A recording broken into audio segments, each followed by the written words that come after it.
दिल को फरहत बख्शने वाला नज़ारा।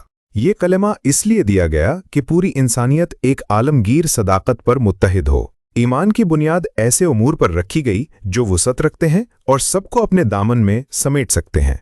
इसीलिए नबी करीम को हुक्म दिया गया, या अय्युहन नासु इन्नी रसूलुल्लाहि इलैकुम जमीआ। जो इस कलिमा को मान ले उसका खून और इज्जत हराम है, वो तुम्हारा भाई है। मगर अफसोस, हमने इस कलिमा के होते हुए भी अपने गिरोह, मस्जिदें और रिश्ते जुदा कर लिए। फिर हमने जाहली असबियतों को अपना लिया, वतनी, नस्ली, लिसानी कौमियत।